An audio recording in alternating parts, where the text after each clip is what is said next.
They came for it on a gray Tuesday morning, before the mist had lifted off the parade ground, and I have never forgotten how carefully Captain Edgar Voss chose his words, as though the wrong one might break something in me that 41 years of standing motionless in weather fit for neither man nor beast had never managed to break.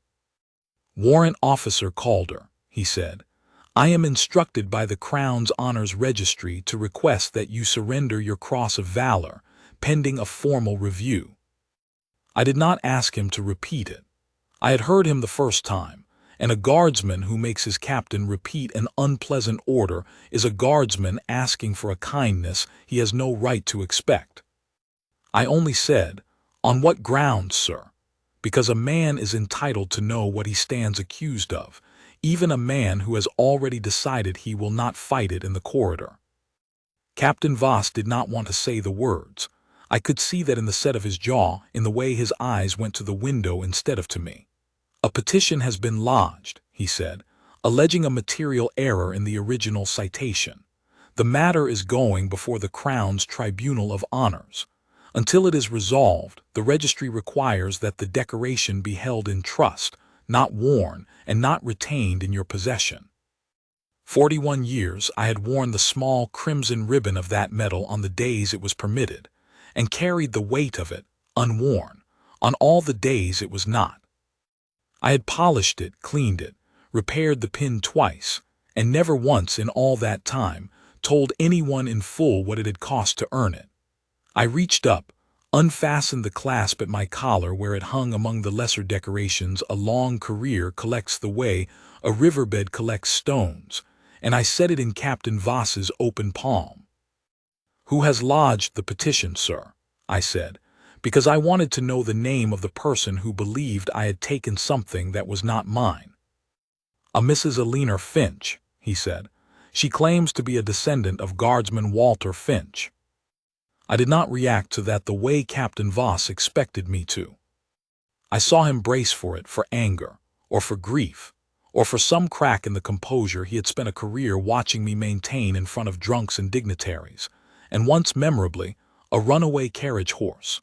What he got instead was silence, because Walter Finch had been my friend, and I had spent 4 decades quietly making certain his name was never forgotten, and it did not occur to me, in that first moment, to be angry at anyone who wanted the same thing.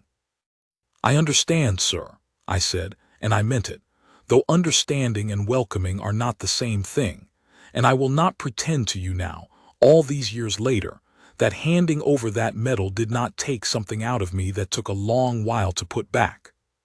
I should tell you who I am, because a man narrating his own disgrace owes you at least that much honesty at the start.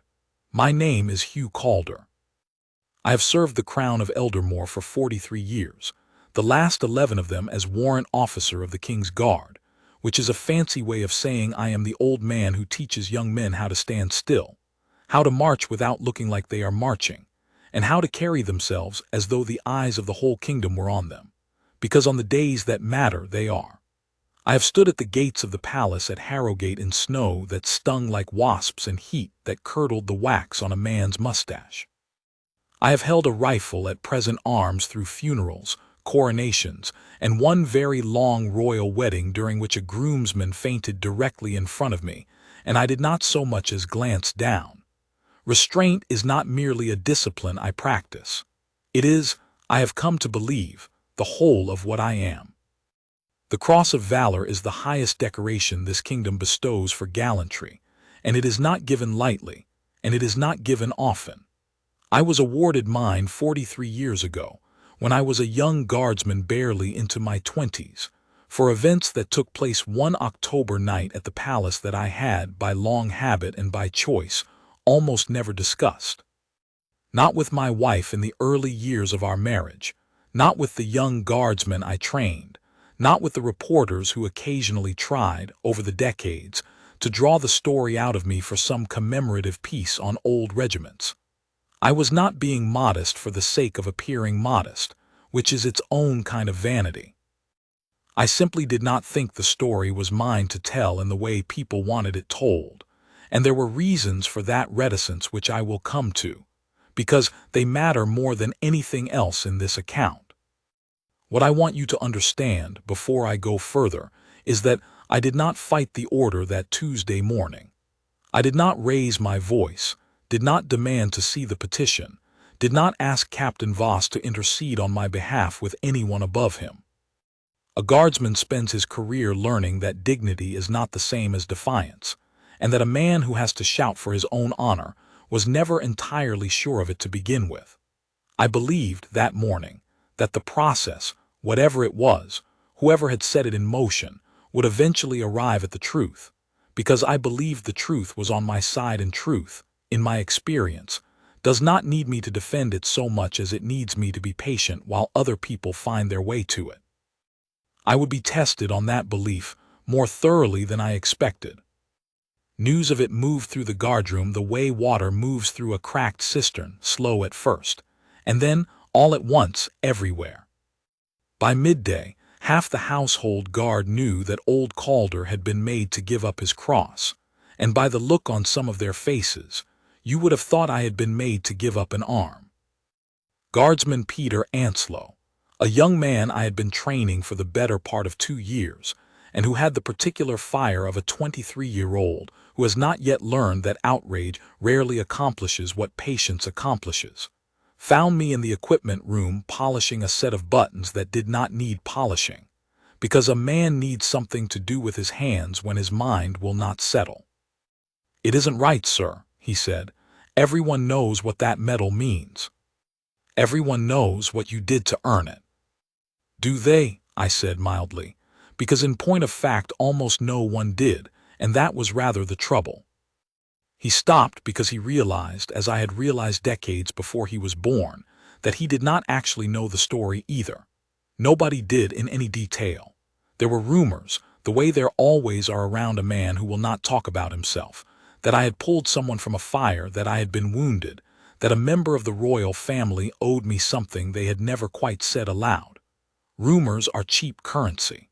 They spend easily and they are worth nothing at the bank.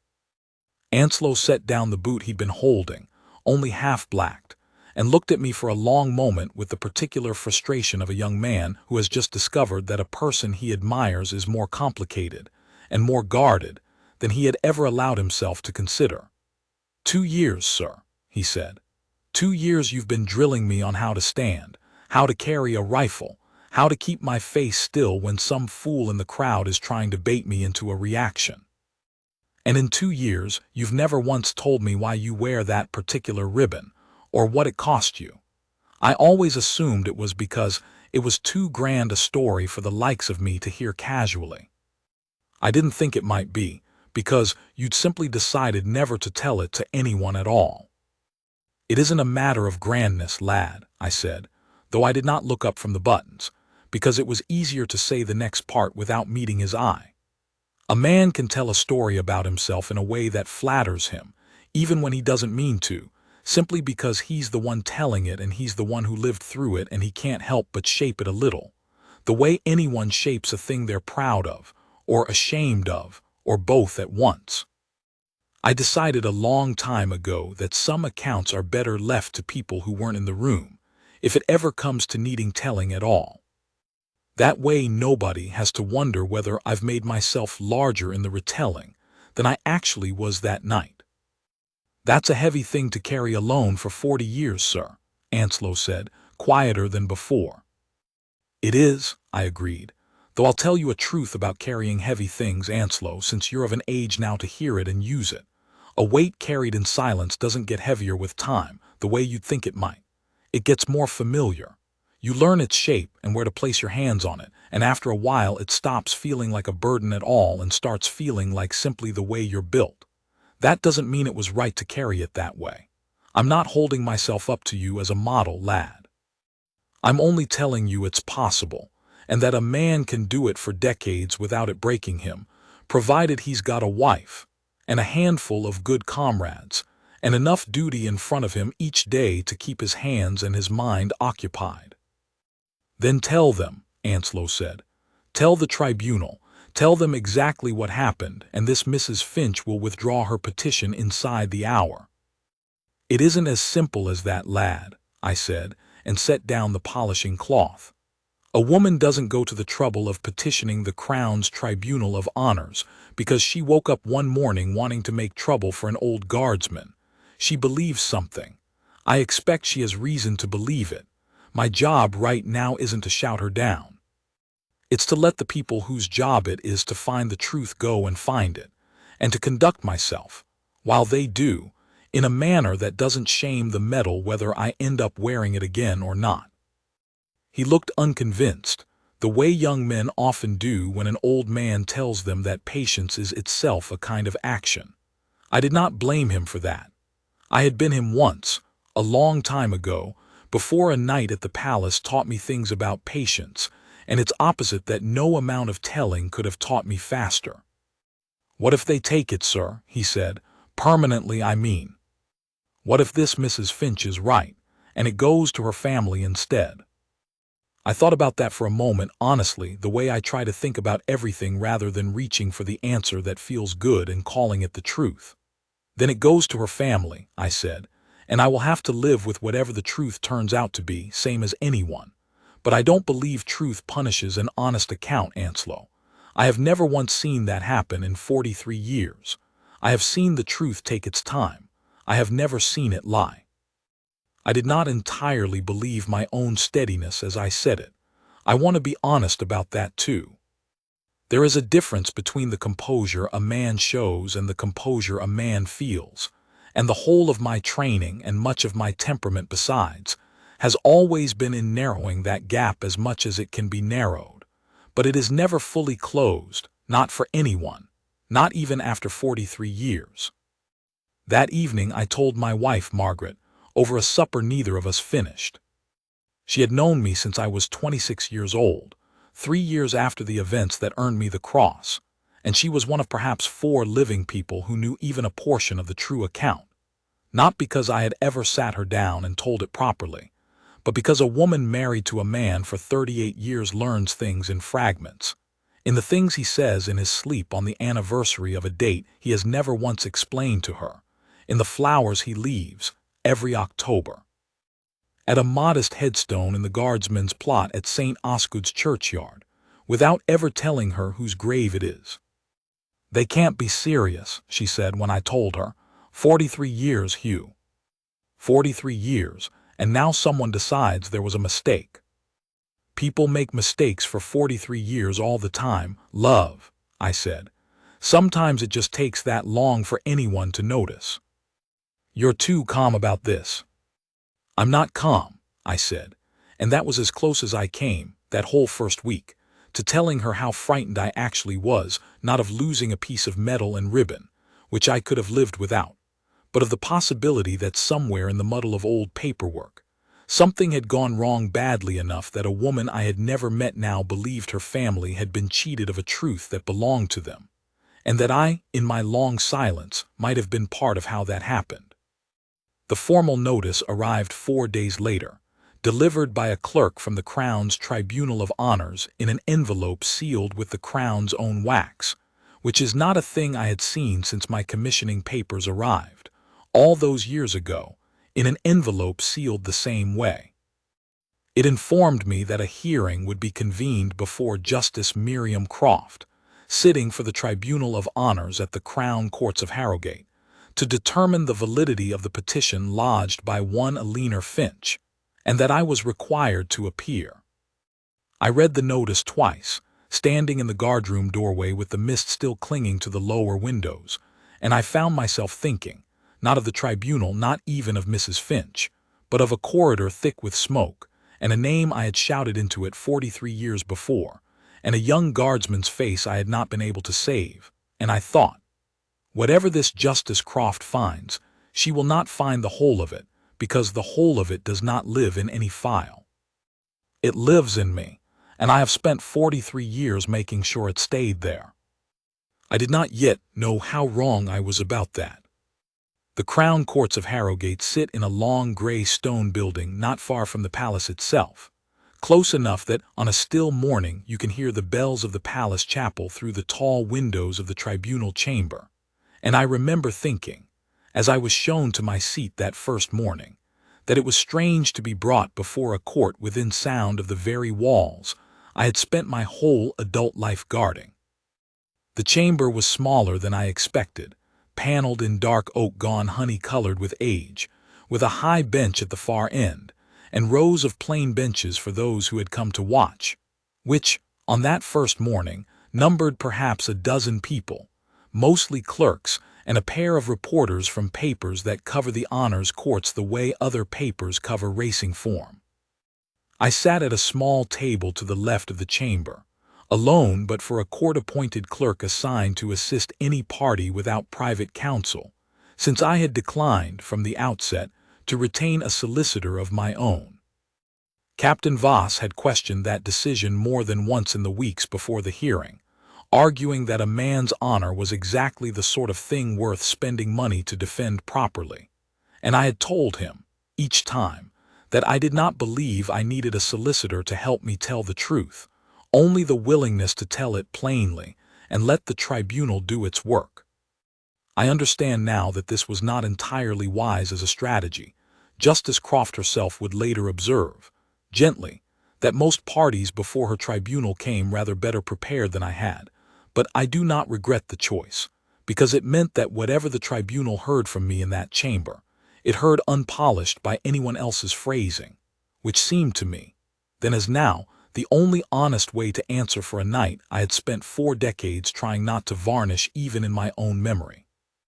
I watched Eleanor Finch's table fill in the minutes before the hearing began, a solicitor beside her, a younger woman I took to be a colleague from the library, and the thick folder of papers she kept close against her chest even after she had set it down, as though she did not quite trust the table to hold it steady. She did not look toward me during that waiting period, though I caught her glancing once briefly at the empty space at my own collar, where the cross would ordinarily have hung, and something in her expression in that moment was not triumph or even satisfaction, but something closer to uncertainty, as though she had only in that instant fully understood that the man across the aisle from her was not an abstraction on a page but a person who would sit through whatever came next in the same small room she would. The clerk called the chamber to order precisely on the hour, and the low murmur of the public benches settled into the particular attentive quiet that I recognized from every ceremonial duty I had ever stood, the quiet of people who have come expecting something to happen and do not want to miss the moment it does.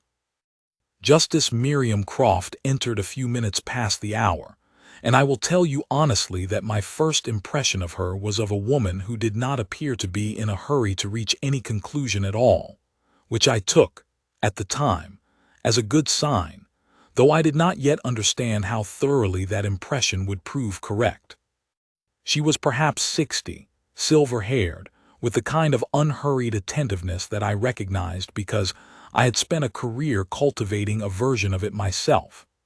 The stillness of someone who has learned that most people, given enough silence, will eventually say the thing that matters. "This tribunal is convened," she said, "to consider a petition lodged by Mrs. Eleanor Finch, alleging material error in the commendation and award of the Cross of Valor to then-Guardsman Hugh Calder, 43 years past, in connection with the events of the night of the 22nd of October at the Palace of Harrogate. Mrs. Finch is present. Warrant Officer Calder is present. We will begin with the petitioner's statement."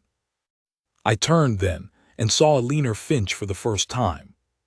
She was a woman of perhaps 40, dressed plainly, with a folder of papers held against her chest the way a person holds something they have carried a long way and are afraid to set down.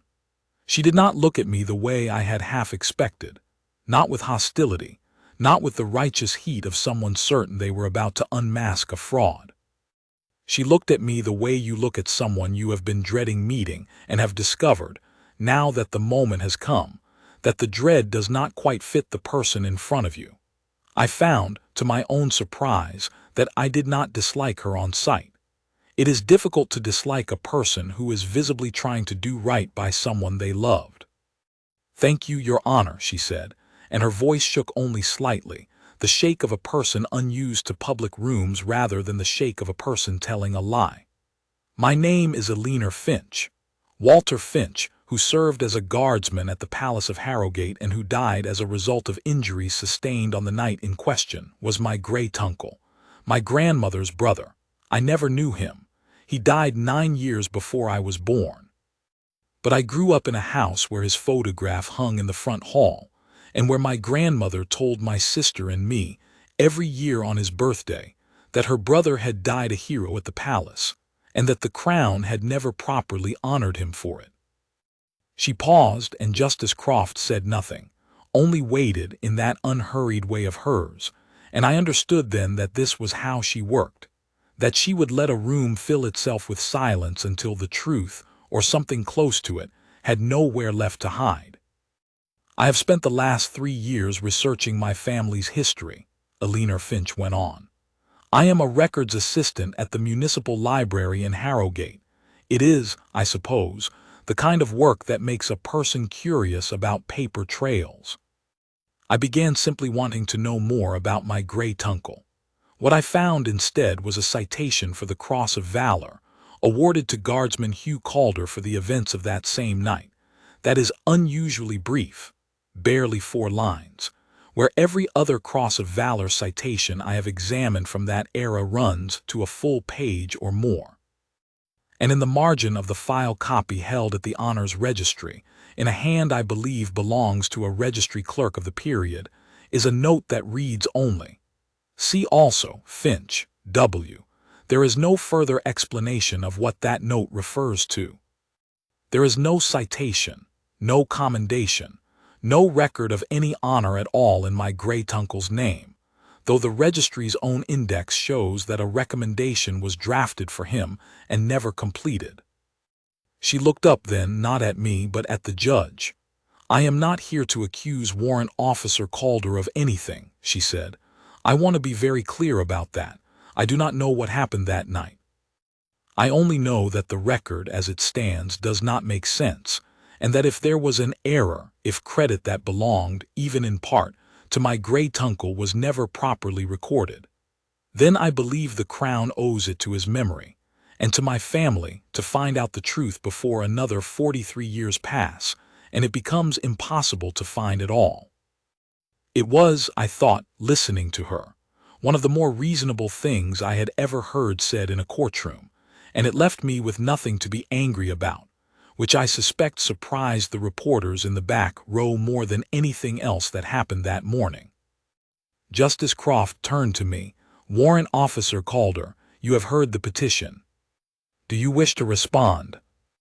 I stood, because 43 years of parade ground habit does not leave a man merely because he is standing in a courtroom instead of on a forecourt. "Your Honor," I said, "I have no quarrel with Mrs. Finch, and I do not believe she has come here in bad faith. Walter Finch was my friend. We enlisted within a season of one another. I have visited his grave every October for 43 years, and I would be gladder than Mrs. Finch perhaps knows, to see his name properly honored, whatever this tribunal decides about mine." I saw Eleanor Finch's head come up sharply at that, as though she had not expected it, and I understood, in that moment, that she had come to this courtroom prepared to fight a man who would deny her great-uncle had done anything worth remembering, and had instead found a man who agreed with the one part of her claim that mattered most to her. It did not resolve anything. It only meant that whatever came next, it would not come from cruelty on either side, and I have found in a long life that this is worth more than people credit it for. "Then let us proceed carefully," Justice Croft said, "because it appears we agree on more than we disagree, and that is usually where the most careful work is required, not the least." She had the clerk read the original citation into the record, and I sat and listened to my own decoration described in words so spare they might have belonged to a weather report. For gallantry in the defense of the Palace of Harrogate on the night of the 22nd of October, in circumstances of extreme personal danger, Guardsman Hugh Calder is awarded the Cross of Valour. That was the whole of it. No description of what I had done. No mention of the fire, of the corridor, of the boy I had carried out of it, of the friend I had gone back in for and failed to bring out alive. 4 lines, where the file for the guardsman commended 2 years before me for pulling a groom from a bolting carriage ran to a page and a half. "This is unusual," Justice Croft said, half to herself, studying the page. Warrant Officer Calder, "Do you know why your citation is so much briefer than is customary for this decoration? And here is where I must be honest with you about the choice I made, sitting in that chamber, because it is the choice that shaped everything that followed, and I have turned it over in my mind 1,000 times since without ever quite deciding whether it was wisdom or a kind of stubborn pride dressed up as humility." "I ask that it be kept brief, Your Honor," I said, "at the time.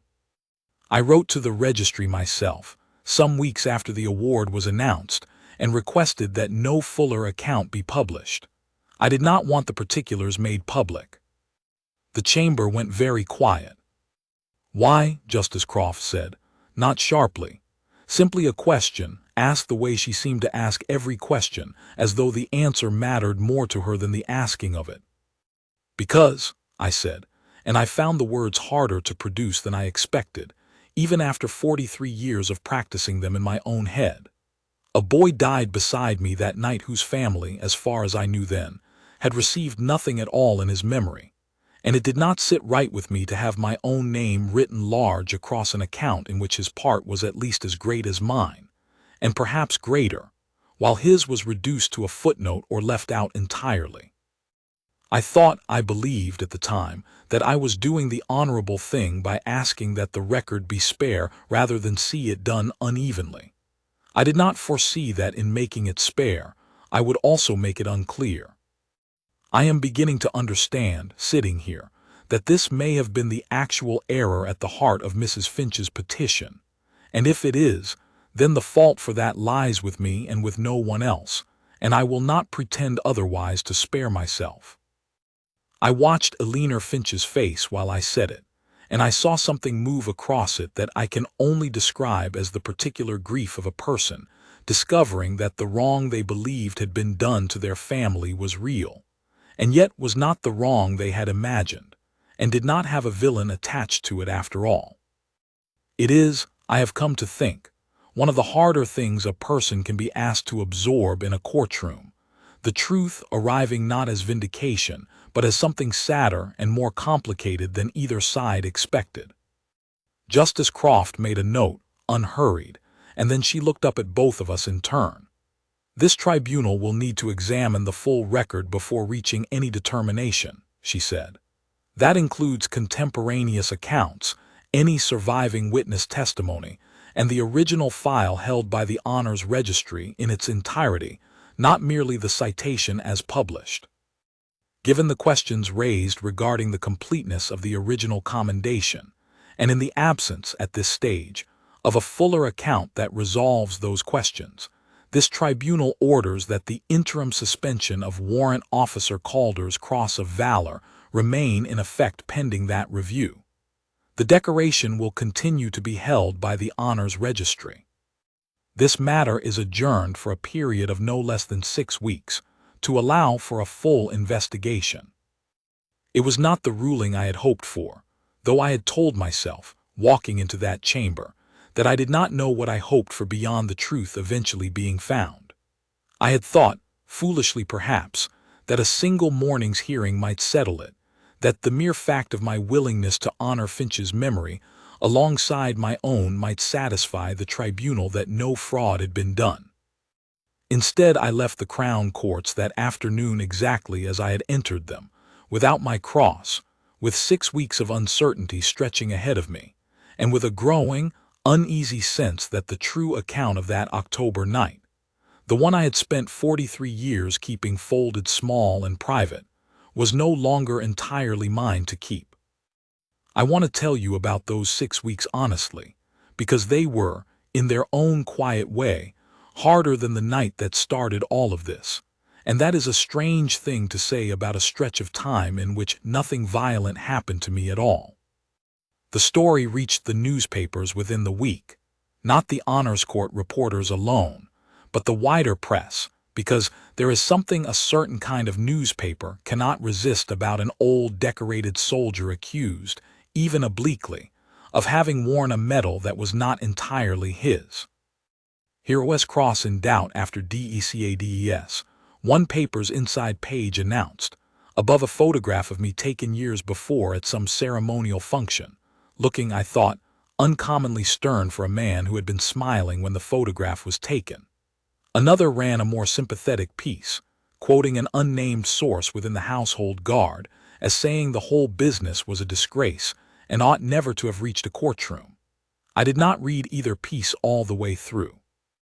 I had learned a long time ago that a man who spends his energy managing what strangers think of him has very little energy left for the things that actually require it. But it is one thing to decide not to read the newspapers, and another thing entirely to stand at the palace gates in full ceremonial dress, on public duty, with the small bare space at my collar where the cross had hung for 4 decades, and watch a woman raise her phone to photograph me and say to her companion, not quietly, "That's him, that's the one they think stole the medal." I did not turn my head. I did not so much as blink. I have stood through worse provocations than a stranger's careless words, in far worse years than this one, and the discipline that carried me through those years carried me through that moment too, though I will admit to you that it cost more than it once did, because I am an old man now, and an old man's composure, however well practiced, sits a little closer to the surface than a young man's does. It was not the only such moment. A young reporter caught me coming off watch one afternoon, notebook already open before I had even cleared the gatehouse, and asked whether I had any comment for his readers on what he called the growing scandal surrounding my medal. I told him, as courteously as I knew how, that I was not aware of any scandal, only a question properly put before a tribunal, and that I intended to answer it there and nowhere else. He printed the exchange the following morning under a headline that made my courtesy sound very much like evasion, and I remember reading it at my own kitchen table and thinking that this, more than the loss of the medal itself, was the hardest lesson of that whole stretch of weeks, that a man can conduct himself with perfect restraint and still find that restraint rendered, in someone else's account, into something that looks very much like guilt. I decided that evening to stop reading the papers altogether, and I kept to that decision for the whole of the adjournment. It proved easier in the end than trying to correct every account that got some detail of me wrong, and I commend the practice to any man who finds himself, later in his own life, in a similar spot. What steadied me through those weeks was not the absence of scrutiny but the presence of my own household, in the small, unglamorous ways a guard closes ranks around one of its own without ever discussing it openly. No one held a meeting about it. No one made a speech.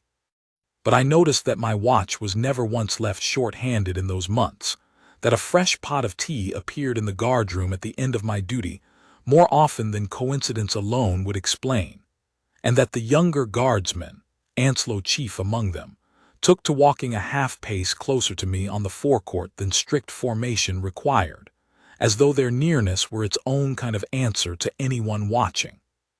Captain Voss, for his part, never once asked me to explain myself beyond what the tribunal required, and made a point, twice in those months, of assigning me to the most visible ceremonial postings on the calendar, rather than quietly moving me to lesser duties the way a less decent officer might have done to spare the household any awkwardness. I understood it for what it was, a vote of confidence that cost him nothing to give in words and a great deal to give in practice, since it meant standing behind a man half the newspapers in Harrogate were, at that point, treating as a question mark. I stood a state function that December, a formal reception for a visiting delegation, in the same forecourt where I had stood 100 such functions before, with the small bare patch at my collar plain for anyone who cared to look, and I comported myself exactly as I had for 41 years, chin level, eyes forward, not a flicker of the ordeal visible on my face, though it sat, that particular evening, closer to the surface than I would have liked to admit even to Margaret. An undersecretary from the visiting delegation, unfamiliar with the household and its recent troubles, remarked to an aide not quietly that the old guardsman at the east door looked as though he'd swallowed a flagpole, and I confess it was the first time in weeks I very nearly smiled on duty. Captain Voss, passing behind me a few minutes later, murmured, without breaking his own stride or his own bearing, "Steady as ever, Calder," and said nothing more. And I have thought since that it was one of the kinder sentences anyone said to me in that whole difficult season, precisely because it asked nothing of me and offered no pity, only the plain acknowledgment that I was still, whatever the newspapers said, doing the job. Guardsman Anslow took it harder than I did, which I suppose is the natural order of things. The young feeling the injustices of the old more fiercely than the old feel them themselves, if only because the old have had more practice absorbing disappointment without letting it show. He came to me a second time, perhaps 2 weeks into the adjournment, having overheard some remark in the guardroom that he would not repeat to me in full, and asked, with more heat than tact, why I did not simply demand that the king himself intervene. "He would, sir," Anslow said. "Everyone knows there's something between you and the crown, sir. Something from before, no one knows what, but everyone's always known it's there. One word from him, and this whole business would be over by supper." "And that," I said, "is precisely why I will not ask for it." He looked at me as though I had spoken in another language. "Listen to me," I said, and I sat him down because the lad deserved a proper answer and not a dismissal. "If I go running to the palace, the moment a court asks me an uncomfortable question, what have I proven? Only that the medal on my collar was never really about what I did that night. It was about who I happened to know. That's not honor, lad. That's favor, dressed up to look like honor. And I have spent my whole career trying to be a man whose word means something on its own, without a king standing behind it to make it mean something. If the truth is on my side, it will hold up in that courtroom without me pulling on strings I have never once pulled on in 43 years of service. And if it somehow isn't on my side, if there is something in the record I've misremembered, or gotten wrong, or told myself wrongly for so long that I've come to believe it, then I would rather learn that from a fair tribunal than have it covered over by a king's favor and go on wearing a lie the rest of my days." He was quiet for a long moment. "You really believe that, sir?" "I have to," I said. "It's the only way I know how to get through a Tuesday." It was not entirely true, that flippancy. There were nights in that stretch of weeks when I lay awake beside Margaret and let myself feel the full unfairness of it, the particular loneliness of having spent 4 decades in quiet service, only to be doubted publicly in the newspapers by strangers who knew nothing of that October night beyond 4 spare lines in a file I myself had asked to be kept spare. But I did not let that feeling out where it could do any harm, and I want to be honest that this was not saintliness on my part. It was training, the same training I gave to Anslow and to 100 young guardsmen before him, that the feeling is allowed, but the display of it in the wrong place at the wrong time in front of the wrong people serves no one, least of all the truth you are actually trying to protect. Margaret came with me to St. Osgood's churchyard that November, though it was not the usual October date, because she said she thought I needed to go, and I did not argue with her, because she was right, as she generally was about such things. We stood together at Walter Finch's headstone, a modest gray slab, his name, his dates, and the single line I had chosen for it myself 42 years before, when I finally had the means to pay for a proper stone. He did not hesitate. I had never told anyone, not even Margaret, what those 4 words referred to, and standing there in the cold with my wife's gloved hand in mine, I found myself, for the first time in decades, wanting badly to tell someone the whole of it, not to defend myself, but because I was suddenly and forcefully aware that I was the last living person who remembered it properly, and that if I did not find a way to let it out, it might simply die with me. And Eleanor Finch would go to her own grave, never knowing what her great-uncle had actually done. "You're going to have to tell it, Hugh," Margaret said, as though she had read the thought directly off my face, which after 38 years of marriage she very often could. "The whole thing. Not the version you've kept in your pocket all these years. The tribunal is going to need it, and so, I think, does that poor woman." "I know," I said. "I'm only not sure yet that anyone will believe the whole of it, even if I tell it." "Then it's a good thing," she said, "that it isn't only your word that will have to carry it," which was a wiser observation than I gave her credit for at the time, because I did not yet know how right she would prove to be. I wrote to Eleanor Finch myself, some 10 days after that visit to the churchyard, though Captain Voss, when I mentioned my intention to him, cautioned that a solicitor would likely advise against any direct contact with a petitioner while a matter remained before tribunal. I understood the caution, and I did not ignore it entirely. I wrote to the tribunal clerk first and asked whether there was any objection to a private, informal meeting between the two parties, conducted with full transparency, its occurrence noted to the court, with no discussion of the pending legal questions themselves, only of Walter Finch, as a man, from the two people alive who had the most reason to remember him. The clerk relayed the request to Justice Croft, who raised no objection, and noted only, dryly, that she found it an unusual application but not an improper one, which I took, correctly as it turned out, as her particular way of approving of something without saying so outright. We met at a small tea-room near the municipal library where Eleanor worked, on a gray afternoon in the second week of the adjournment, and I confess I was nearly as nervous walking in as I had been walking into the tribunal chamber itself, because a courtroom asks a man to defend himself, and I have had a lifetime of practice at that. But this asked something else of me entirely, to hand a stranger a piece of my own grief and trust her to hold it gently, and I did not know, until I was sitting across the small table from her, whether I still remembered how to do that at all.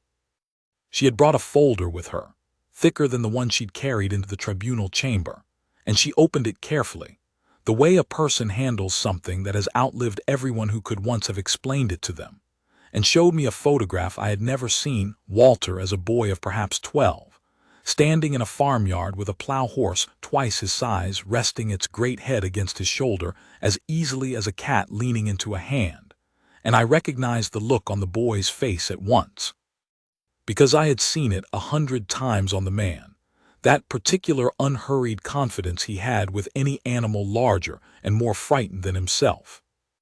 "My grandmother kept this in her Bible," Eleanor said. "She used to say her brother could calm anything on 4 legs and nothing at all on 2, because he never had the patience for people the way he had it for horses." She laughed, a small, surprised sound, as though the memory had caught her off guard. "She used to tell us he'd have made a terrible diplomat and a wonderful groom, and she meant it as the highest compliment she knew how to give." I told her then, because it seemed the moment for it, about the first time I ever saw Walter Finch properly lose his patience with a person rather than a horse. A visiting quartermaster, self-important in the particular way quartermasters sometimes are, who had complained loudly that the stable detail was too slow getting a delivery of new tack unloaded, and Walter, without raising his own voice above the man's, had simply walked the quartermaster over to the nearest stall, put the lead rope in his soft city hands, and invited him to try moving a half-ton animal who had decided it did not care for the smell of him. It took the quartermaster the better part of 20 minutes and considerable indignity to learn that a horse cannot be hurried by a man who does not first earn its trust, and Walter stood the whole while with an expression of perfect, wordless patience that I have never in my life seen anyone else manage to hold for so long without laughing. Eleanor did laugh, hearing it properly this time, and I found, watching her, that I was laughing too, for what I believe was the first time since Captain Voss had come to my door with the tribunal's order. "I never knew any of this," she said, quieter, once the laugh had settled. "Only that he died a hero. I think I always assumed a hero was a kind of statue, something finished, without any of the ordinary parts still attached. I didn't know he was funny. I didn't know he was stubborn, or that he had a temper about horses and none at all about people. I've spent 3 years trying to find out what happened to him, and I think, sitting here, that I've learned more about who he actually was in the last 20 minutes than in the whole of that research. That's the trouble with records, Mrs. Finch, I said. They can tell you what a man did if you're patient enough and careful enough, the way you've been, but they were never going to tell you who he was. Only someone who knew him could do that, and I'm afraid I let that job go unfinished for a great deal longer than I should have. "Why didn't you ever come to us?" she asked, and there was no accusation in it, only a plain, aching curiosity. "My grandmother lived another 30 years after Walter died. You could have told her all of this. You could have told her what you've just told me." I did not have a tidy answer for that, and I did not try to invent one for her comfort. "I wrote to her, for years after," I said. "I visited when I could arrange the leave. But I told her the broad shape of it and let her keep the rest private, because I believed at the time that this was a kindness, that a grieving family didn't need every detail of the worst night of a young man's life laid out for them, only the knowledge that it had been worth something. I understand now that I may have been protecting myself as much as I was protecting her. It is easier, in a strange way, to say a man died a hero than to say exactly how, because the second requires you to live through it again every time you tell it." She reached across the small table then and set her hand briefly over mine, the same way she would later reach for it across the tribunal rail, and said only, "Thank you for telling me now." And I understood that whatever the tribunal decided, something had already been set right in that tea room that no ruling could improve upon. We spoke for the better part of 2 hours that afternoon, and I told her a dozen small, ordinary things about her great-uncle that had lived in my memory alone for 43 years. His terrible singing voice, which he used mercilessly and without shame on long watches. His habit of saving the good parts of his rations for whichever horse in the stable seemed most in need of cheering up that week. His plan, which he had shared with me only once, half embarrassed, to save enough from his guardsman's pay to buy a small parcel of land back in the eastern counties and breed horses of his own, a plan the fire had ended along with everything else. Elena wrote none of it down. I noticed that and was glad of it, that she had come, for once, not as a researcher gathering evidence, but simply as a woman listening to the last living person who could tell her who her great-uncle truly was, and I left that tea room lighter than I had been in weeks, whatever the tribunal still had left to decide. The 6 weeks the tribunal had allowed for investigation stretched, in the way these things do, closer to 8, and during that time I heard almost nothing from the registry or from Justice Croft's chambers beyond the occasional formal notice confirming the adjournment continued. I filled the weeks with duty, because duty was the one thing that had never once failed to hold me steady, whatever else was happening around it. I drilled young guardsmen in the cold. I stood my watches. I went once to visit the honors registry myself, not to press my case, but simply to ask quietly whether there was anything in the file I might clarify. The registry occupies a long, low building behind the Crown Courts, a place I had visited perhaps twice before in my whole career, both times to collect some minor certificate for a retiring comrade, and I remember being struck, walking in, by how little of it resembled the grand chambers of the tribunal, rows of plain steel shelving, the smell of old paper and binding glue, a single clerk's desk near the entrance where a careful, soft-spoken man of perhaps 60 introduced himself as Registrar Simeon Prout and asked, with genuine courtesy, how he might assist me. I explained who I was and why I had come, and watched something flicker across his face that I could not, at the time, properly read, not alarm exactly, and not surprise, but the particular stillness of a man who has been quietly turning a puzzle over in his own mind, and is not yet ready to say so aloud to the one person most affected by it. "I'm afraid I can't allow you to review the file, warrant officer," he said. "Not while the tribunal's own inquiry is underway. It wouldn't be proper, and I think you understand that better than most men who walk through that door." He paused then and added, in a lower voice, as though weighing whether it was his place to say it at all, "I will tell you this much, and no more, because I don't believe it is my place to say more before Her Honor has seen it herself. This is not the tidy sort of file I generally deal with.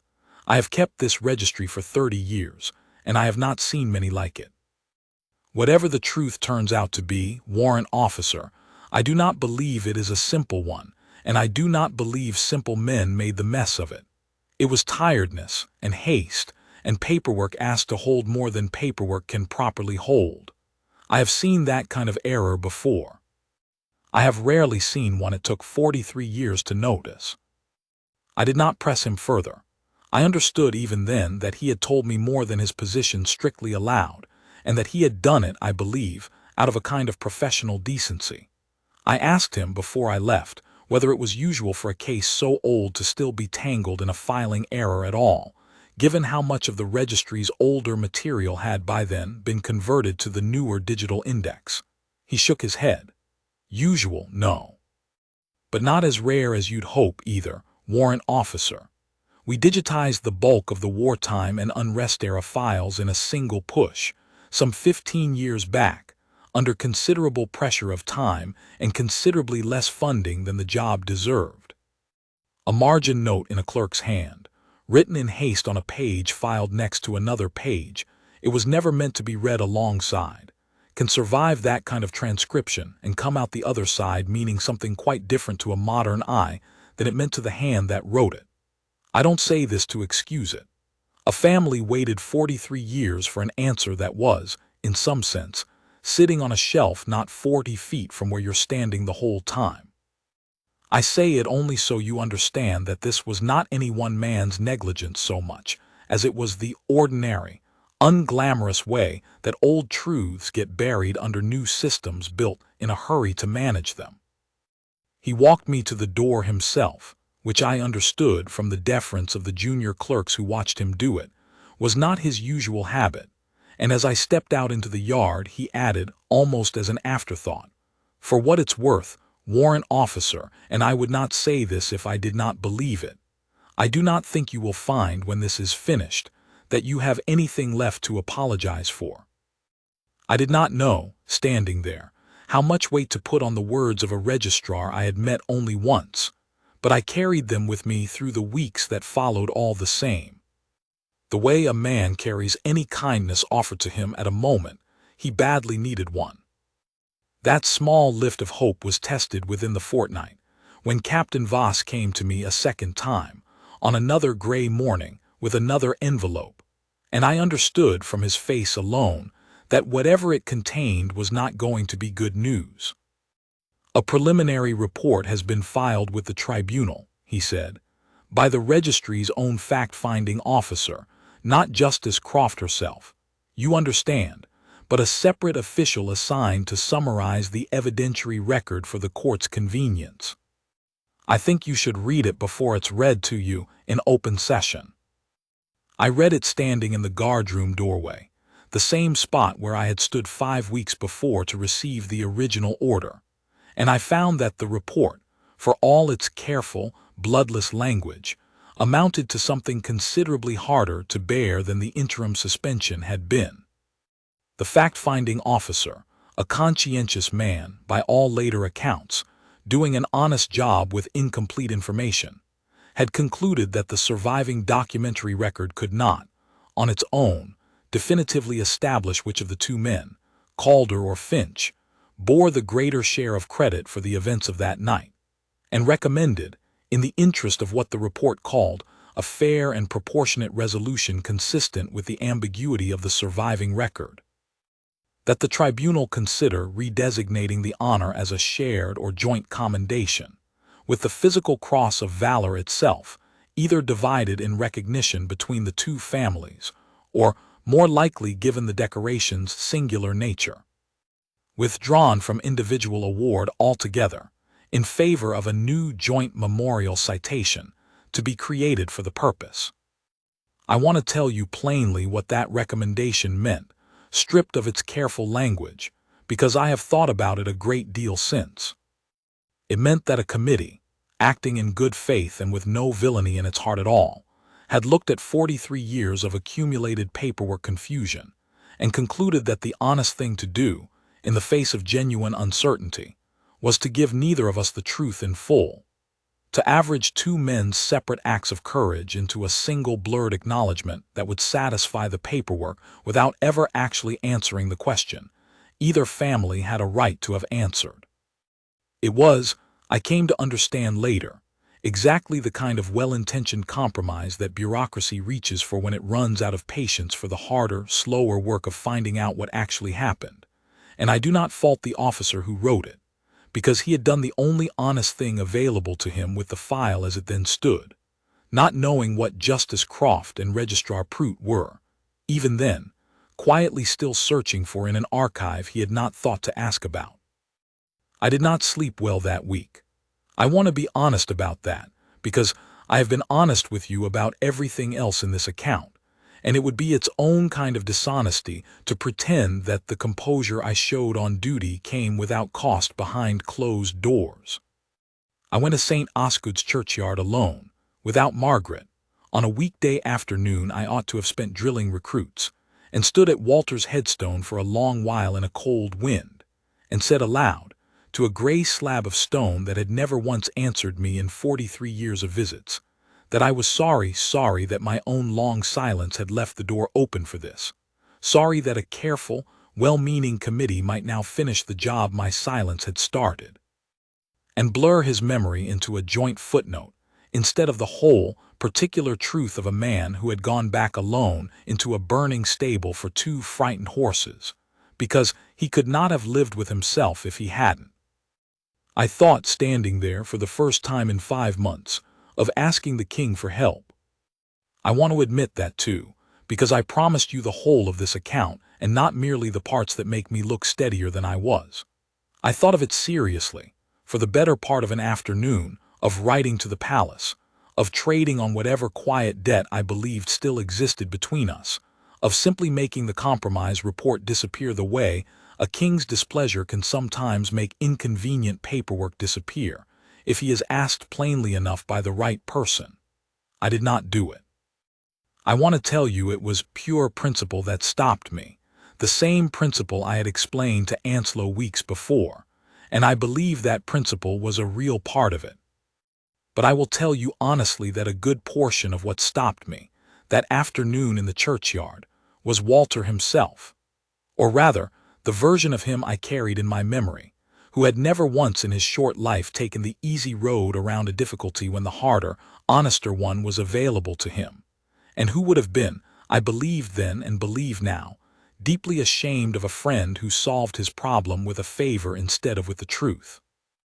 I walked home in the cold, and told Margaret only that it had been a hard day, and let her hold that much of it without asking her to hold the rest, and I waited, the way I had waited through every difficult week of that whole ordeal, for the tribunal to reconvene.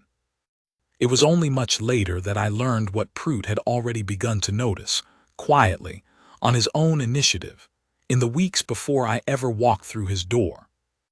Justice Miriam Croft, I would come to understand, was not a woman who was satisfied by an unresolved discrepancy in a public record, and the moment the first hearing concluded, she had done something that neither Eleanor Finch nor I had any part in, and neither of us, at the time, even knew was happening.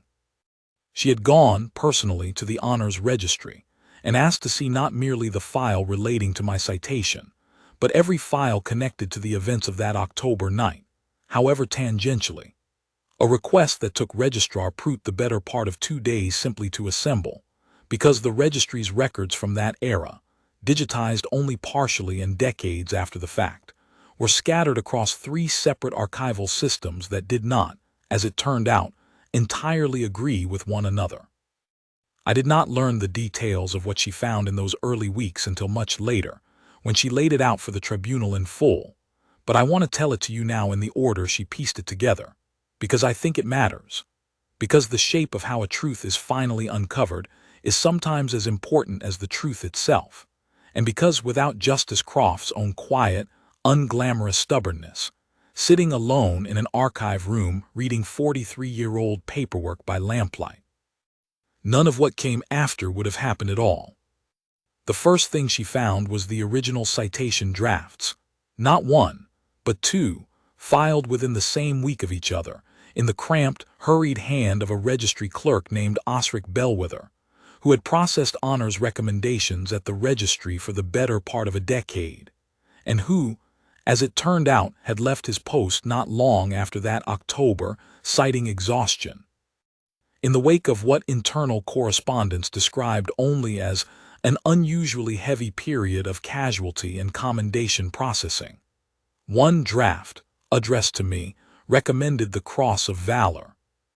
The second, addressed to Walter Finch, recommended a lesser but still significant decoration, the Crown Star for Gallantry, awarded for bravery that falls short of the very highest threshold, and was marked, in Bellwether's own hand, posthumous, recommended, awaiting further particulars from witness. Those further particulars, it appeared, had never arrived, or had arrived and been misfiled because the second draft simply stopped, mid-process, unfinished, unconfirmed, unannounced. Somewhere in the chaos of that period, and Justice Croft would later establish exactly how chaotic it had been, the file for Finch's recommendation had been assigned a case number that ran nearly consecutively with mine, a filing coincidence that meant the two files sat, for 4 decades, in adjoining folders in the registry's archive, occasionally cross-referenced by clerks who assumed, reasonably enough, that files filed so closely together on so closely related an event must be connected in some more formal way than they actually were. It was very likely this proximity, compounded across decades of imperfect transcription as the paper archive was slowly, incompletely converted to a digital index, that had produced the cryptic marginal note Eleanor Finch had found. See also, Finch, W. A note that had once meant something specific and procedural to a clerk in a hurry, and had come, decades later, to look very much like an admission that something had gone wrong. The second thing Justice Croft found, buried deeper in the file, in an envelope that had apparently not been opened by registry staff in decades, was my own letter, the one I had mentioned in the courtroom, the letter I had written some weeks after the award was announced, asking that the published citation be kept brief. I remembered writing it. I did not remember, until she read part of it back to me much later, exactly what I had said in it, because I had written it in a state of grief I had not fully processed even as I put pen to paper. And the third thing, the thing that would, in the end, matter more than either of the others, she found only by accident, while cross-referencing case numbers against the registry's separate, far more restricted archive of what were called Crown witness statements. Formal accounts given, under particular and unusual circumstances, by members of the royal household or their immediate circle, in matters where their testimony bore on a question of state significance, and sealed, by long custom, unless a reigning monarch or a sitting tribunal specifically ordered them opened. There was such a statement connected to the file. It had been sealed for 43 years. And the name attached to it, buried in a registry ledger that had not been consulted by anyone outside the palace's own private archive in longer than Registrar Prout himself had worked there, was one that made even the unflappable Justice Croft, by her own later account, sit back in her chair in the quiet of that archive room and read it twice to be certain she had not misread it. But I am getting ahead of the story, and I promised you I would tell it properly in the order it happened, and there is a great deal I have not yet told you, about that October night itself, about Walter Finch, about the boy I carried out of the smoke, and about why, for 43 years, I let a sealed piece of paper in a palace archive say what I would not say myself. I will come to it. I ask only that you let me come to it the way I have had to live with it, one true piece at a time, because that is the only way I have ever known how to carry it.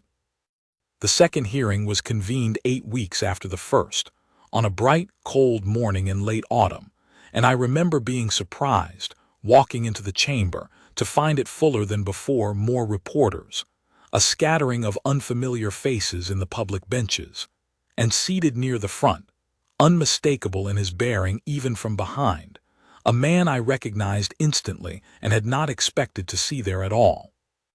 Registrar Simeon Prout of the Honors Registry, whom I had spoken to only once, briefly, weeks before, and who now sat with a thick folder of documents balanced on his knee, looking, I thought, like a man who had not slept a great deal in recent days.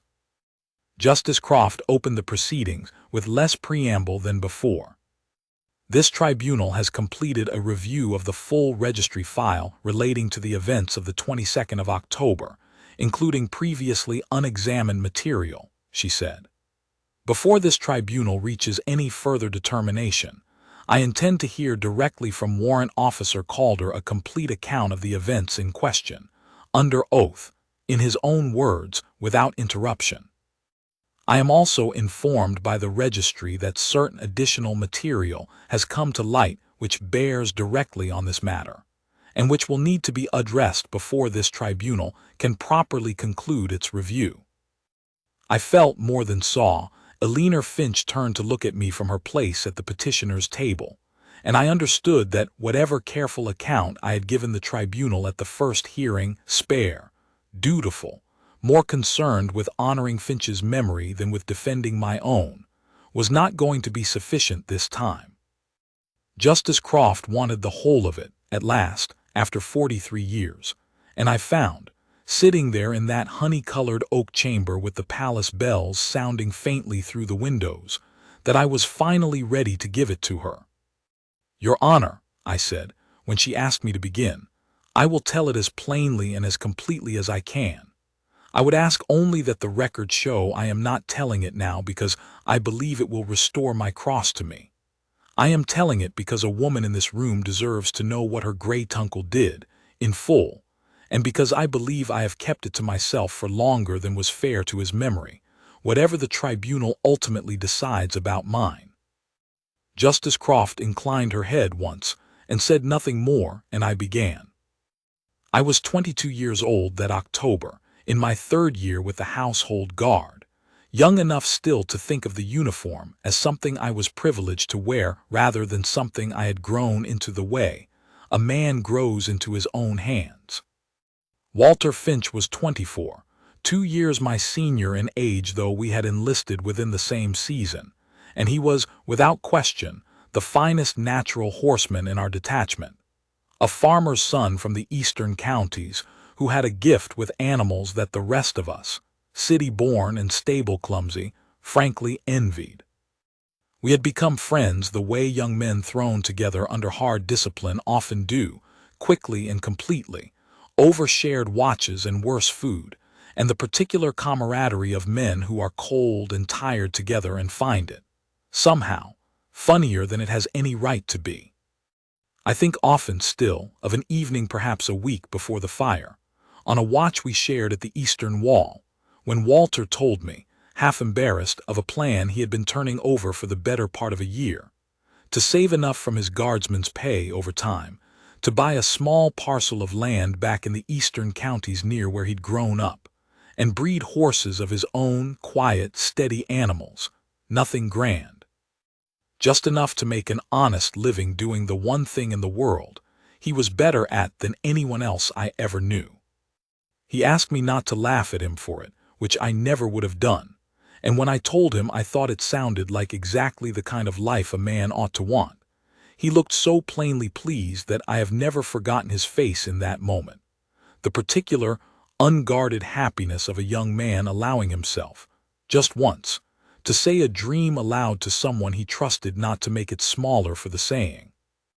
I did not know, standing that watch with him, that I was hearing the whole of his future condensed into a single conversation, the only future he was ever going to get to have, and I have wished, more times than I could count in the years since, that I had told him that night how certain I was he'd manage it, instead of simply agreeing that it sounded like a fine plan, and letting the moment pass the way young men let most such moments pass, assuming there will always be another watch, another evening, another chance to say the truer, warmer thing.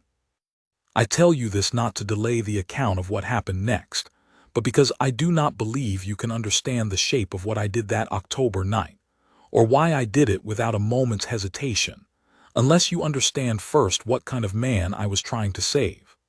Walter Finch was not an abstraction to me, not a fellow guardsman whose safety I was bound by duty to protect in the way a soldier is bound to protect any comrade.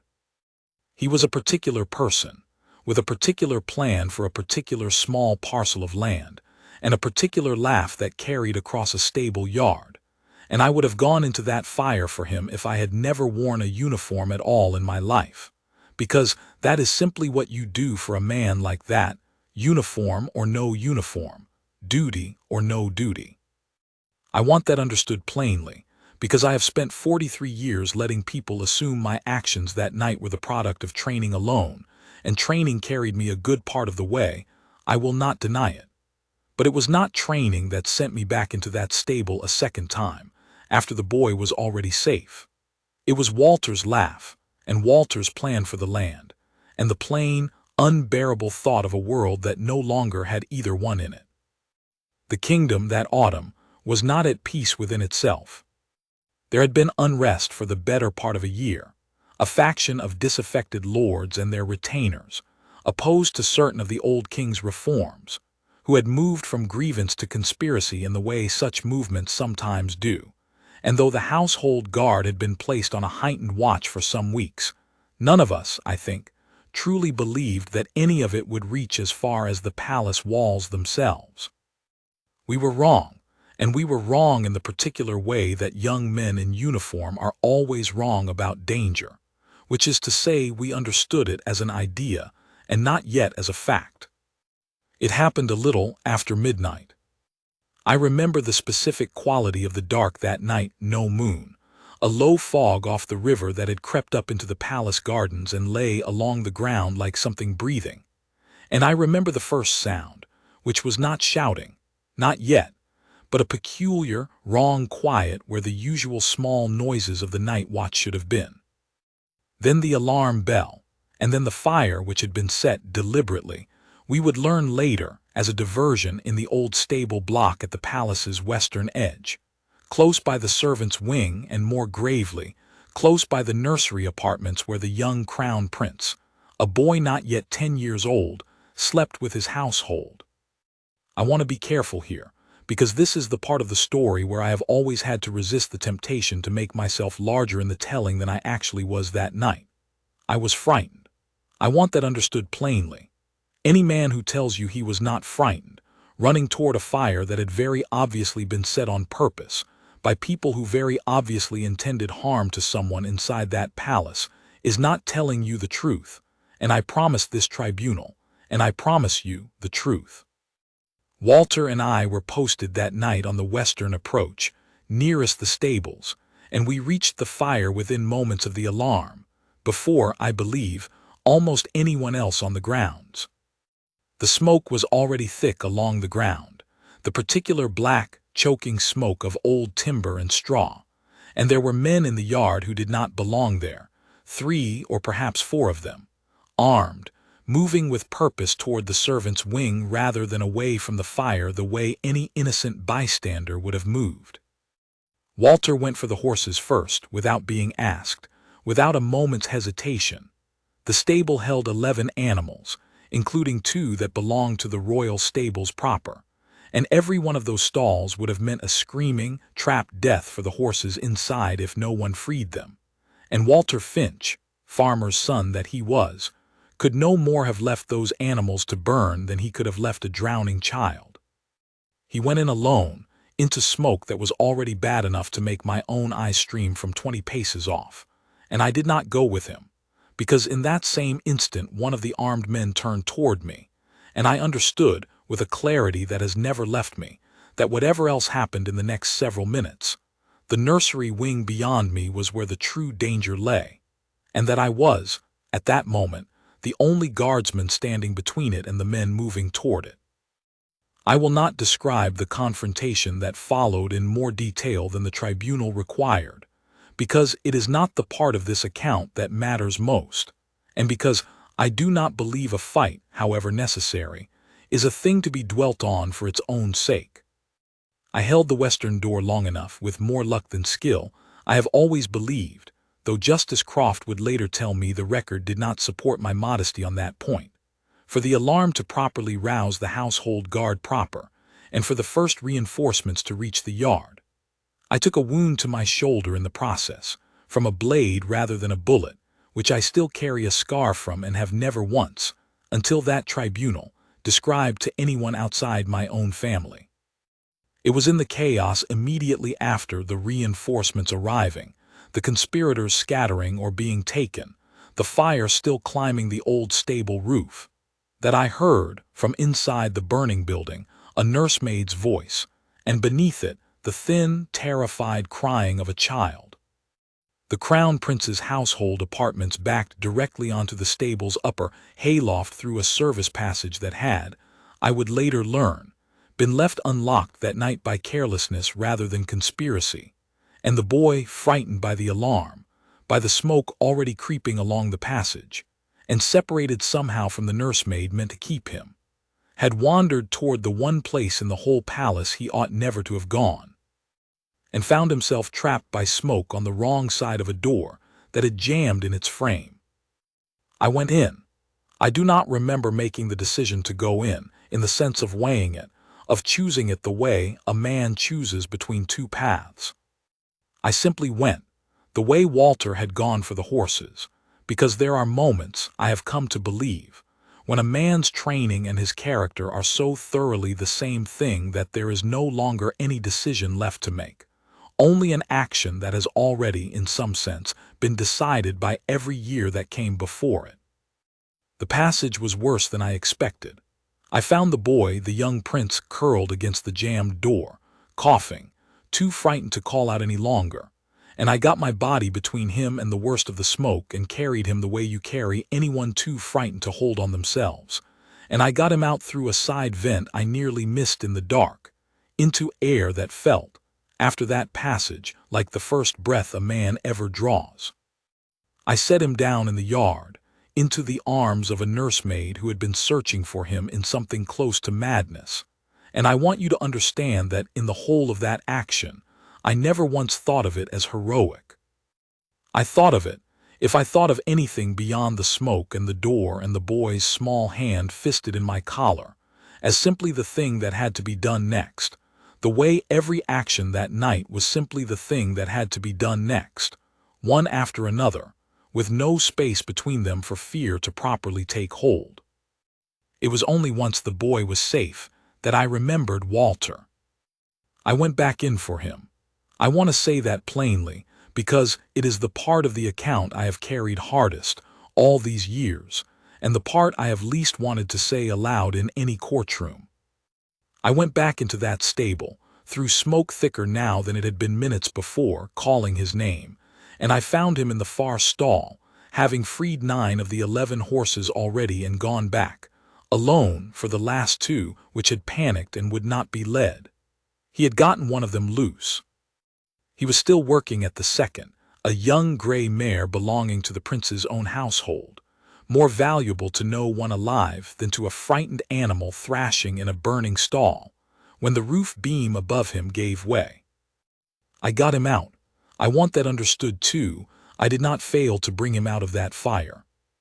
I carried him out myself, badly burned and worse injured than I let myself believe in the moment, and I laid him on the cobblestones of the yard and did not leave his side until the physicians came, and I held his hand, because there was nothing else left that I could do for him, while he told me in a voice gone thin and strange with the smoke he'd swallowed, that he thought he'd gotten all the horses out. Hadn't he? Every one of them, and I told him yes, Walter, every one.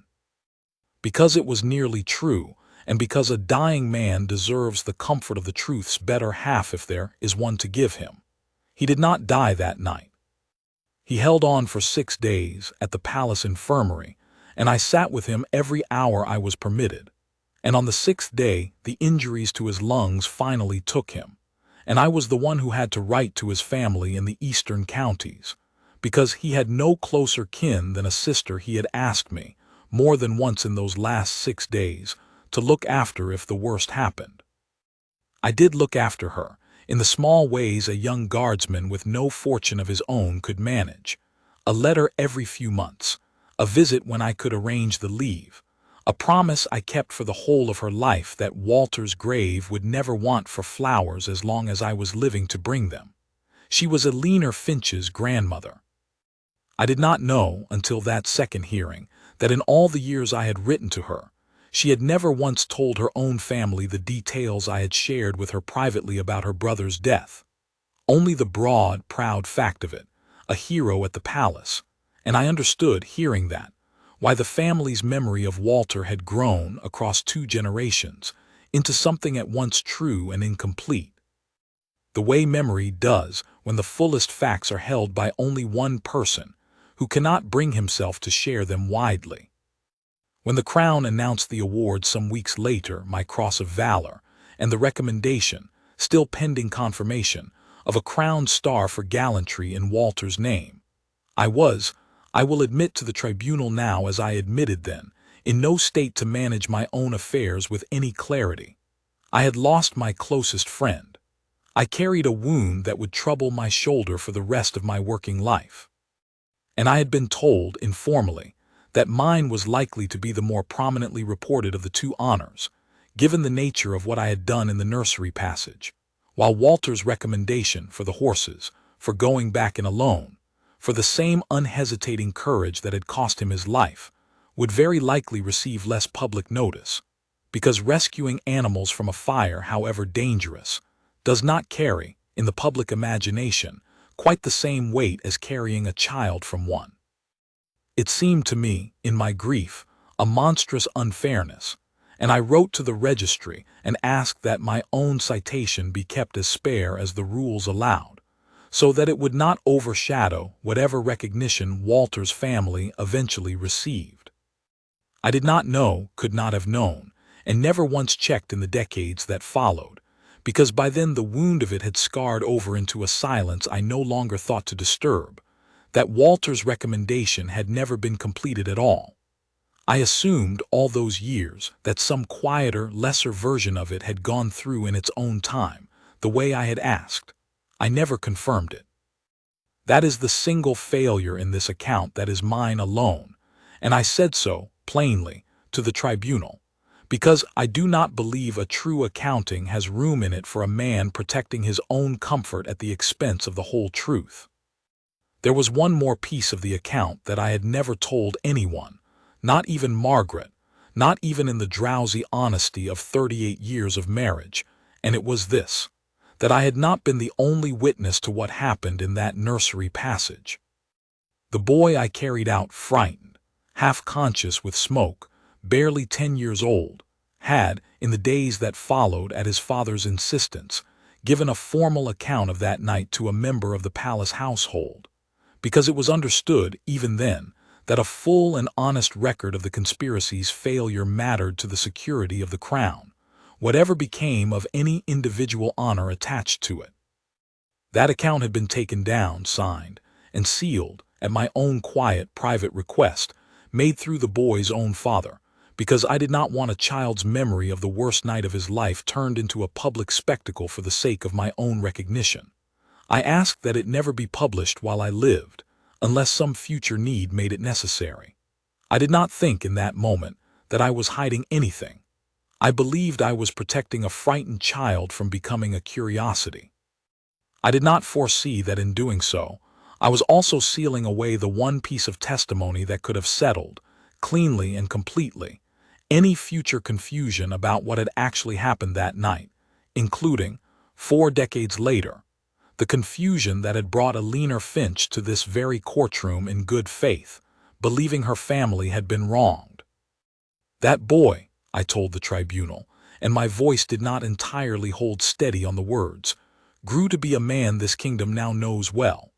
I have not spoken to him about that night in many years. I did not ask for his account to be produced now, and I would not have asked, because I made him a promise as a frightened child, that it would remain his to give or withhold, not mine to demand. If it exists still in the registry's keeping, and if this tribunal has found it, then I would ask that whatever it contains be allowed to speak for itself, because I have told you everything I know how to tell, and I do not believe I can add anything more to it that would not simply be my own account, repeated a second time in different words. The chamber was very quiet when I finished. I looked once at Eleanor Finch, and saw that she was weeping, quietly, without embarrassment, the folder of papers still held against her chest, and I understood that whatever the tribunal decided in the end, something had already been settled between the two of us in that room that no ruling could improve upon or undo, that she now knew, in full, what her great-uncle had done, and that the not knowing, the family's 43 years of proud incompleteness, was over.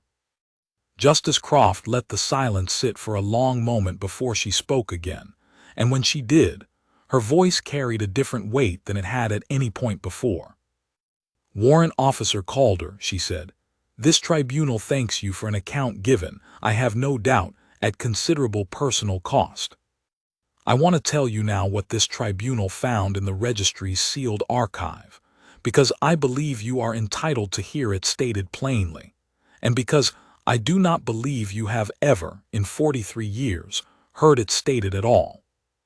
Before I go further," she said, "I want to read one line from another document this tribunal recovered, your own letter, warrant officer, written some 6 weeks after your cross was announced, addressed to the registrar of that period.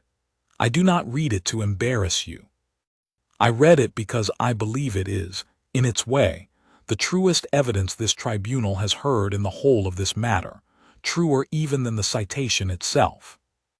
She lifted a different page from the folder, older, the ink gone the particular brown that old ink goes, and read, "I would ask that whatever is published say as little of me as the rules allow, and that whatever can be said instead of Guardsman Finch be said in full, for he did not hesitate, and a man who does not hesitate deserves to be remembered for the whole of what he did, not merely for what fits conveniently beneath another man's name."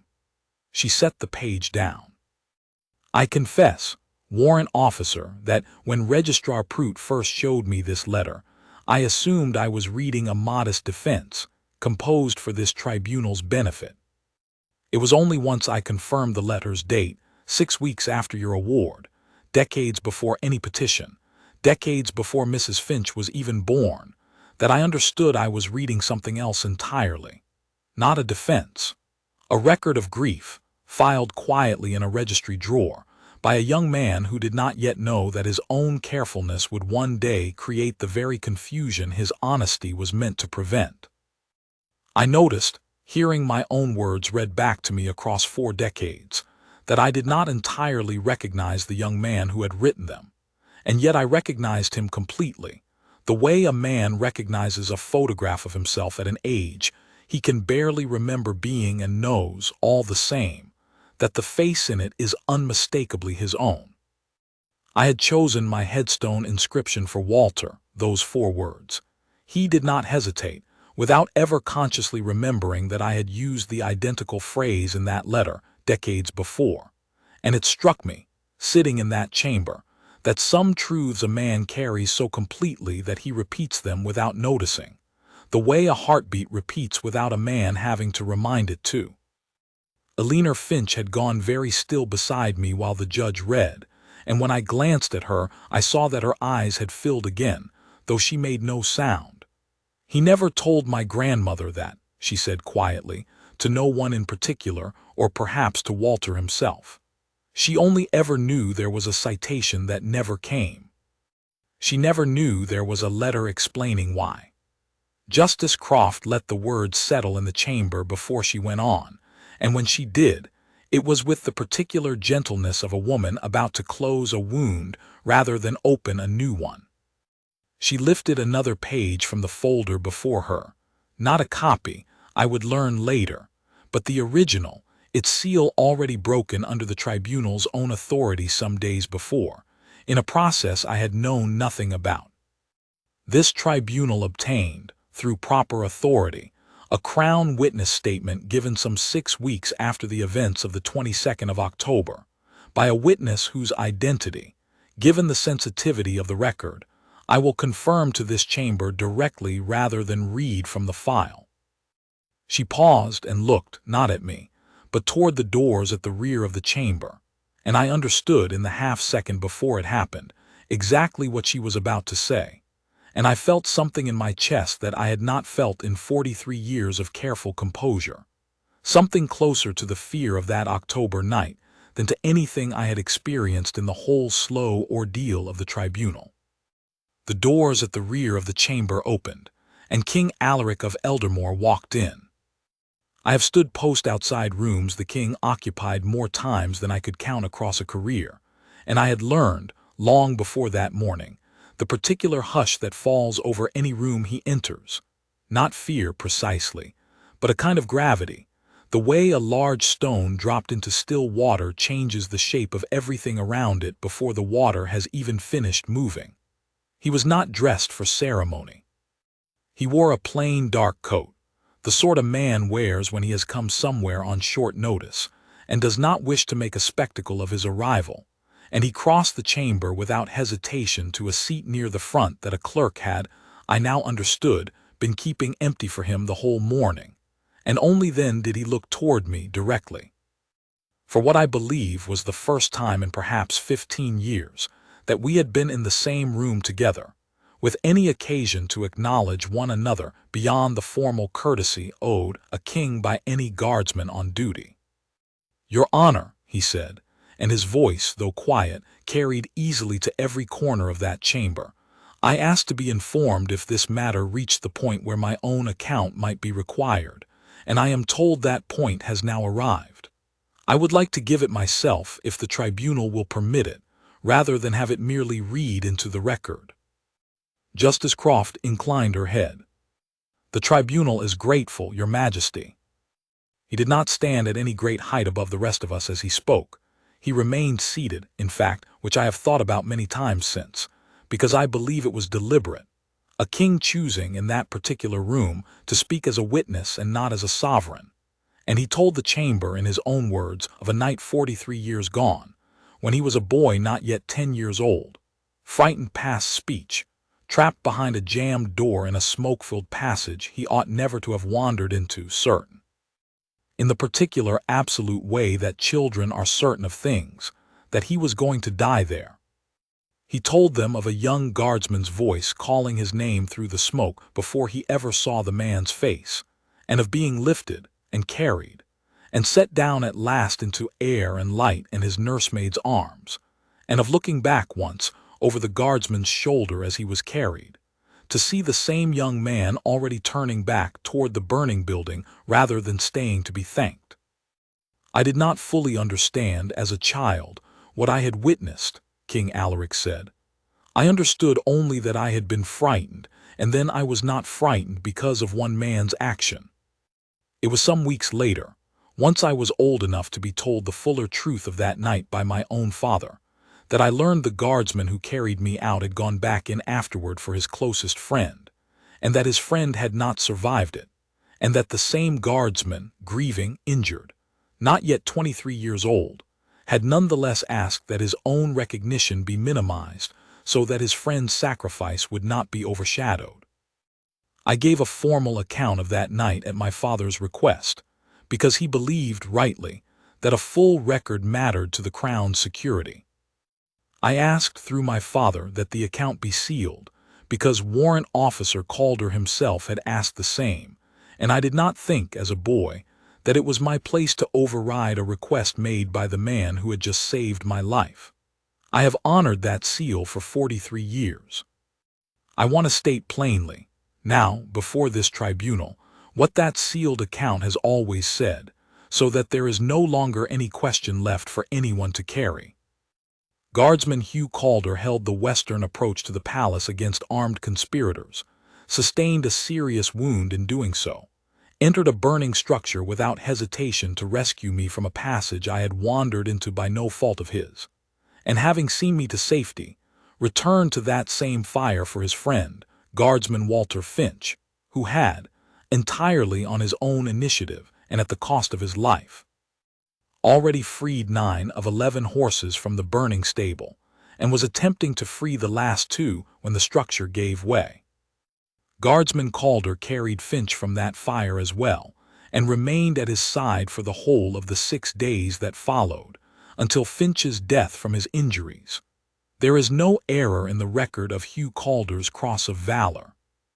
If any error exists, it is only that Walter Finch's own recommendation, for reasons this tribunal has apparently now traced to an overburdened registry clerk and an unfinished file, was never carried to completion, and that a debt this Crown has owed his family for 43 years has gone unpaid for all that time. I do not fully remember the next several minutes of that hearing in the ordered way I remember the rest of this account, and I have never been ashamed to admit that, because I believe there are moments a man is entitled to simply feel, without narrating them even to himself as they happen. I remember Eleanor Finch's hand, at some point, finding mine across the low rail that separated the petitioner's table from my own, though I could not tell you which of us reached first. I remember Justice Croft's voice, steady even then, saying that the tribunal found no material error in the commendation and award of the Cross of Valor to Hugh Calder, and that the interim suspension was lifted, effective immediately, and the decoration ordered restored to him without further condition or delay. And I remember, most clearly of all, King Alaric rising from his seat, crossing the small distance between the bench and where I stood, and saying quietly, in a voice meant only for the 2 of us though the whole chamber could hear it, "I have wanted to say this properly for 43 years, and I let my own gratitude hide behind a sealed door for too long, the same as you let yours hide behind a spare citation. Thank you, Hugh. I have never once forgotten." The tribunal did not stop there, and I want to tell you the rest of it because it matters more in the end than the restoration of my own medal. Justice Croft, having established the full record, ordered that Walter Finch's original, unfinished recommendation be completed at last, and recommended to the Crown that it be not merely confirmed but elevated, given the full particulars now on record. The horses freed alone, at mortal cost, in a fire set by armed conspirators against the Crown itself. From the Crown's star for gallantry to the Cross of Valor in its own right, posthumously, so that the record would show, finally and permanently, exactly what he had done. King Alaric, before he left the chamber that day, said he would carry that recommendation to the Honours Council himself, and he was as good as his word. Some 10 weeks later, in a modest ceremony at the palace at Harrogate, attended by perhaps 30 people rather than the usual hundreds, Eleanor Finch stood where I had once stood 43 years before, and received on behalf of her family the Cross of Valor awarded posthumously in the name of Guardsman Walter Finch, and I stood beside her, in full dress, wearing my own restored cross for the first time in 5 months, and I did not think in that moment that I had ever worn it more gladly. I remember small details of that ceremony more clearly, in some ways, than I remember the tribunal's final ruling itself. The particular quality of the winter light through the tall windows of the palace's old reception hall, King Alaric's own hand steady as he presented the decoration into Eleanor's keeping, the way her voice caught, just once, on the word grandmother, as she thanked the small gathered assembly for finally allowing her family to know the whole of what they had lost and gained in a single October night 43 years before. Guardsman Anslow stood duty at the hall's far door that afternoon in his dress uniform, and caught my eye once across the room with an expression that told me, more plainly than any words could have, that he had heard every part of the account by then, and had revised whatever he'd believed weeks before about what patience could or couldn't accomplish. He came to find me afterward in the corridor and said only, "I owe you an apology, sir. I told you to fight it. You told me the truth doesn't need defending, only time, and I didn't believe you." I told him there was nothing to apologize for, that a young man's instinct to fight for someone he respects is not a fault, only a kind of impatience that experience gradually teaches to wait its turn. But I confess I was glad, all the same, that he'd said it, because it meant the lesson had actually landed somewhere, and a lesson that lands is worth more than any medal I have ever been given. Margaret wept through most of the ceremony, which she later denied entirely, and which I have never once let her forget. She told me afterward, walking back to the guardroom through the palace gardens in the last of that winter light, that she had known me for 38 years, and had never once, in all that time, heard the full account I gave the tribunal, and that she did not know whether to be prouder of the young man who had done it or the old man who had finally found the courage to say so aloud.